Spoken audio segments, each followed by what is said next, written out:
मज़मून physics class 9 बाब 9 सबक 5 गर्मीअ जी गुंजाइश हीट कैपेसिटी।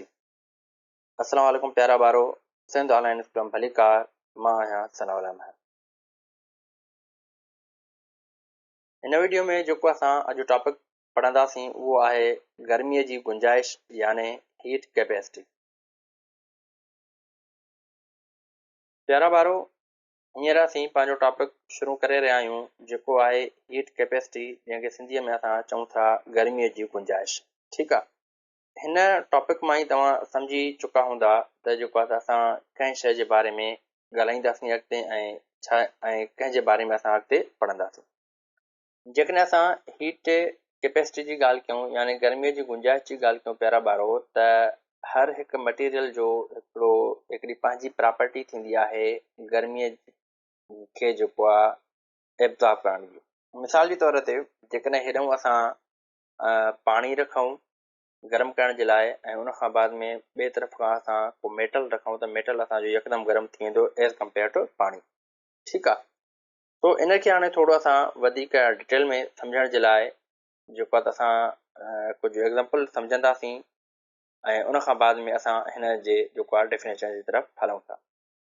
सभ खां पहिरीं प्यारा ॿारो असां छा था कयूं, मिसाल जे तौर ते असां वटि ही 2 बीकर आहिनि, ही 2 थाम आहिनि ऐं हिन में जेको आहे हिन में पाणी घटि आहे ऐं हिन में जेको आहे पाणी कुझु ज़्यादा आहे।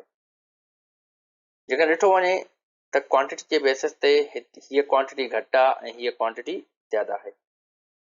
उन खां पोइ असां छा था कयूं, असां बेसिकली हेठूं एनर्जीअ जो सोर्स था ॾियूं त यानी हिन में असांजी एनर्जी ट्रांसफर थिए यानी हीट था हेठूं कयूं असां।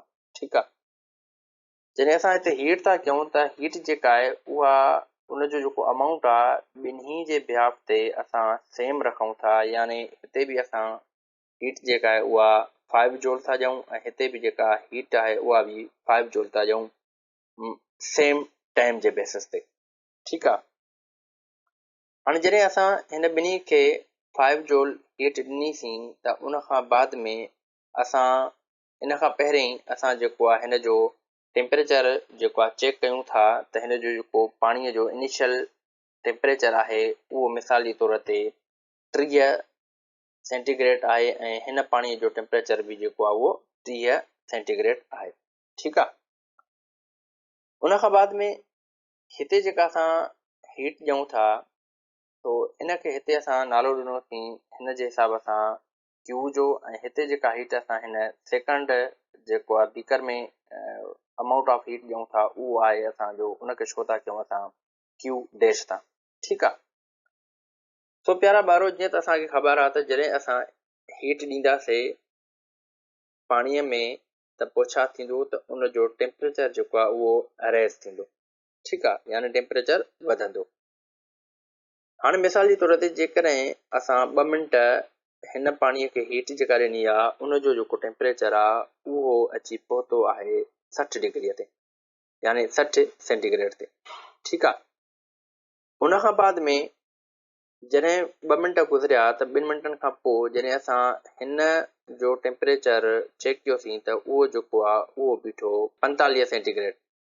ठीकु आहे, इन मां असां आमतौर ते अंदाज़ो लॻाए सघूं था त हिते जेको टेम्परेचर जो डिफरेंस आहे उहो छाजे करे आहे, उहो इन जे करे आहे त हिते जेका मटीरियल जी क्वांटिटी आहे, हिते पाणीअ जो मिक़दार आहे उहो घटि आहे ऐं हिते जेको पाणीअ जो मिक़दार आहे उहो छा आहे उहो ज़्यादा आहे, जंहिंजे करे हीट जेका उहा असां ॿिन्ही खे साॻे ॾिनीसीं, एनर्जीअ जो अमाउंट जेको आहे ॿिन्ही खे साॻियो ॾिनोसीं ऐं इन जे अमाउंट मटीरियल जे अमाउंट थोरे हुजण जे करे जेको टेम्परेचर जो डिफरेंस आहे उहो असांखे हिते ॾिसण में आयो। ठीकु आहे, उन खां बाद में अगरि जेकॾहिं असांखे हिन जंहिं बीकर में पाणी ज़्यादा आहे इन जो टेम्परेचर असांखे हिन जे बराबरि करिणो आहे यानी बीकर 1 जे बराबरि करिणो आहे त असां छा कंदासीं, हिन जी जेका हीट आहे जेका असां प्रोवाइड कयूं था एनर्जी उहा असां हिते बंदि था कयूं ऐं उन खां पोइ हिन में वरी असां जेको आहे उहा हीट साॻी कंटिन्यू कयूं था। यानी इन मिसाल हीअं खणी चऊं त असां 1.5 मिंट या 2 मिंट अञा वधीक जेको आहे हिन बीकर वारे पाणीअ खे हीट ॾिनीसीं, तॾहिं जेको आहे हिन जो जेको टेम्परेचर आहे उहो जेको आहे साॻियो रहियो। ठीकु आहे, यानी सेम थी वियो। हाणे इन मां असां इहा शइ महसूसु करे सघूं था, इहा शइ मालूम करे सघूं था त जंहिं बीकर में पाणी ज़्यादा आहे ऐं जंहिं बीकर में पाणी घटि आहे, इन में एनर्जीअ जो डिफरेंस अची वियो। ठीकु आहे, हाणे एनर्जीअ जो डिफरेंस इन बेसिस ते आयो त हीउ जेको जंहिं बीकर में पाणी घटि आहे, इन जी जेका हीट एब्ज़ॉर्ब करण जी सलाहियत आहे, प्रॉपर्टी आहे, उहा घटि आहे, ऐं हिन पाणीअ जी, हिन बीकर जी जेका हीट एब्ज़ॉर्ब करण जी जेका सलाहियत आहे, जेका प्रॉपर्टी आहे, उहा ज़्यादा आहे। ठीकु आहे, हाणे इन शइ खे असां बेसिकली चऊं था हीट कैपेसिटी, यानी गर्मीअ जी गुंजाइश। त कहिड़े सबस्टेंस में जेका आहे उहा हीट जी गुंजाइश केतिरी आहे। ठीकु आहे, जॾहिं असां उनखे हीट ॾियूं त उनजो जेको टेम्परेचर आहे उहो ॿिन्ही जो जेको टेम्परेचर आहे उहो सेम रेज़ थिए, ऐं उन सेम रेज़ थियण जे लाइ हीट जेका आहे उहा उन्हनि खे केतिरी रुकाइट थी थिए। ठीकु आहे, हाणे हिन खे अञा बहितर नमूने सां सम्झण जे लाइ हिकिड़ो ॿियो मिसाल असां खणूं था। मिसाल जे तौर ते असां वटि ही कुझु टे मेटल्स आहिनि। मिसाल हीअ असां वटि जेको आहे लोह जी सिर आहे 2 किलो जी, उनखां पोइ हिते अलमोनियम जी सिर आहे, उहा आहे 2 किलो जी, ऐं उनखां पोइ हिते वरी असां ॿी खई आहे लोह जी सिर जेका आहे 3 किलो जी। ठीकु आहे, यानी हीअ असां वटि टे डिफरेंट साइज़िस जा ऐं डिफरेंट जेको आहे त कुझु मटीरियल जा असां वटि जेको आहे सबस्टेंसिस अची विया। ठीकु आहे, उनखां पोइ हाणे छा था कयूं प्यारा ॿारो, मिसाल जे तौर ते असां था चऊं त हिन टिन्ही मटीरियल्स में जेको आहे असां जेको डिफरेंस क्रिएट करणु था चाहियूं उहो करणु था चाहियूं असां 2 डिग्री सेंटीग्रेड जो। यानी असां मिसाल जे तौर ते कंसीडर कयूं था हिननि जो जेको इनिशियल टेम्परेचर आहे उहो आहे 30 डिग्री, ऐं असांखे जेको आहे वधाए करे 32 डिग्रीअ ताईं पहुचाइणो आहे। ठीकु आहे, हाणे छा कंदासीं, असां हिननि खे जेको आहे असां एक्सटर्नल एनर्जी ॾींदासीं। हाणे जॾहिं एक्सटर्नल एनर्जी असां हिननि खे ॾिनीसीं, यानी हिनखे असां हीटअप कयोसीं, त पोइ छा थियो, हिन जेको 2 डिग्री जेको सेंटीग्रेड आहे उहो हिन में जेको वाधारो अची वियो टेम्परेचर जो, उहो आयो 1000 जूल जॾहिं असां हिनखे ॾिनोसीं। उनखां पोइ जॾहिं असां अलमोनियम ते आयासीं त अलमोनियम जी जेका 2 डिग्री आहे उन रेज़ थियण में जेको आहे 2000 जूल एनर्जी जेको आहे एब्ज़ॉर्ब कई।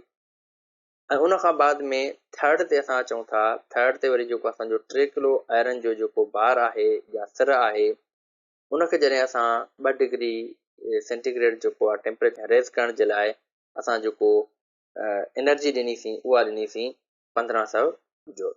ठीकु आहे, सो प्यारा ॿारो तव्हां ॾिसंदव त हिते ही असांजा 3 डिफरेंट जेको आहे मटीरियल्स आहिनि, उन्हनि जी क्वांटिटी डिफरेंट आहे। पोइ उन्हनि में जॾहिं असां टेम्परेचर रेज़ कयोसीं इक्वली, त उन्हनि में जेको हीट जो अमाउंट असां ॾिनोसीं उहो सभिनी में डिफरेंट हुयो। ठीकु आहे, हाणे हिन में जेकॾहिं असां ॾिसूं त आयरन जो जेको ही 2 किले जो पीस आहे ऐं ही 3 किले जो पीस आहे, इन जी जेकर असां इन जी जेकॾहिं ॻाल्हि कयूं त हिते 2 किलो 1000 थो खणे ऐं 3 किलो जेको आहे उहो 1500 जूल एब्ज़ॉर्ब करे थो। उनखां पोइ ही जेको असांजो मटीरियल आहे यानी अलमोनियम मटीरियल आहे, ठीकु आहे, इहो जेको हीट एब्ज़ॉर्ब करे थो उहा करे थो 2000 जूल। ठीकु आहे, इन जो मतिलबु छा थियो त ही जेको मटीरियल आहे इन जी जेका हीट एब्ज़ॉर्ब करण जी सलाहियत आहे उहा हिन आयरन खां वधीक आहे। ठीकु आहे, हाणे इहा जेका प्रॉपर्टी आहे हीट एब्ज़ॉर्ब करण जी, त केतिरी अमाउंट ताईं हीट एब्ज़ॉर्ब करे सघे थो, उनखे असां बेसिकली चऊं था हीट कैपेसिटी यानी गर्मीअ जी गुंजाइश। ठीकु आहे प्यारा ॿारो, अगरि जेकॾहिं असां हाणे हिन जी डेफिनेशन जे तरफ़ हलूं त डेफिनेशन में बेसिकली चवे थो the amount of heat required to raise the temperature of a given quantity of matter by 1 centigrade degree is called heat capacity. So basically प्यारा ॿारो हिन डेफिनेशन जे चवण जो मतिलबु इहो आहे, चवे थो हीट जो जेको अमाउंट आहे उहो कंहिं बि गिवन मैटर जे लाइ, जेको असांखे मैटर मिलियल आहे उन जी क्वांटिटी असांखे नथो ॿुधाए, चए थो गिवन क्वांटिटी आहे। ठीकु आहे, हाणे उन गिवन क्वांटिटी जो असां जेको टेम्परेचर आहे उहो जस्ट 1 डिग्री सेंटीग्रेड असां वधायूं त उन 1 डिग्री सेंटीग्रेड लाइ जेका हीट असांखे रिक्वायर्ड हूंदी उहो टेम्परेचर वधाइण जे लाइ बेसिकली असां उनखे चऊं था हीट कैपेसिटी। ठीकु आहे, हिकु दफ़ो ॿीहर सम्झो त असांखे मटीरियल जी जेका आहे उहा क्वांटिटी मिलियल न आहे। चए थो मटीरियल जी क्वांटिटी केतिरी बि हुजे, किलो आहे, 2 किलो आहे, 4 किलो आहे, 5 किलो आहे, मण आहे, ठीकु आहे, XYZ केतिरो बि आहे। हाणे उन मटीरियल जी जेका उन मटीरियल जो जेको टेम्परेचर आहे उहो असां घणो वधायूं, जस्ट 1 डिग्री। ठीकु आहे, हाणे उन 1 डिग्री टेम्परेचर वधाइण जे लाइ जेका हीट असांखे रोकाइड आहे, ठीकु आहे, हाणे उन खे असां चऊं था हीट कैपेसिटी यानी गर्मीअ जी गुंजाइश। ठीकु आहे प्यारा ॿारो। उन खां बाद में जेकॾहिं असां हाणे हिन खे थोरो रिलेट करण जी कोशिशि कयूं त जीअं त असां सम्झोसीं त जेकॾहिं असां जेतिरी हीट वधाईंदासीं ओतिरो छा थींदो, टेम्परेचर इंक्रीज़ थींदो। ठीकु आहे, यानी change in heat is directly proportional to the change in temperature. ठीकु आहे, उन खां बाद में असां छा कंदा आहियूं, प्रोपोर्शनल जी ख़तमु करे उन खां पोइ असां इक्वल जी निशानी ॾींदा आहियूं ऐं असां कांस्टेंट ॾींदा आहियूं। हिते असां इक्वल जी निशानी ॾेई करे सी जेको आहे उहो कांस्टेंट ॾिनोसीं। बेसिकली जेको सी आहे हिते छा आहे, where C is a proportionality constant called heat capacity. ठीकु आहे प्यारा ॿारो। तो सी छा आहे, सी असांजो जेको आहे उहो हीट कैपेसिटी आहे। ठीकु आहे, उन खां बाद में जेकॾहिं असां हाणे हीट कैपेसिटी मालूम करणु चाहियूं कंहिं बि मटीरियल जी, जेकॾहिं असांखे टेम्परेचर जी बि ख़बर आहे ऐं हीट जी बि ख़बर आहे त हेतिरो हुनजो टेम्परेचर आहे ऐं हेतिरी जेका हीट आहे, त असां हीट कैपेसिटी कहिड़े नमूने सां मालूम कंदासीं। उन जे लाइ असां वटि फार्मूलो थी वेंदो C is equal to change in heat divide by change in temperature.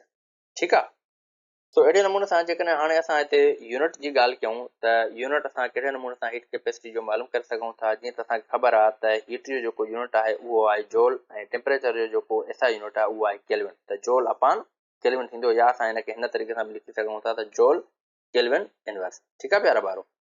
सो ही हुयो असांजो जेको आहे त टॉपिक जेको असां हाणे सम्झोसीं हीट कैपेसिटी। तो मूंखे उमेदु आहे त तव्हांखे जेको आहे सुठे नमूने सां सम्झ में अची वियो हूंदो। इनशाला नेक्स्ट वीडियो में वरी असां नए टॉपिक सां गॾु मिलंदासीं। तेसिताईं अल्लाह हाफ़िज़।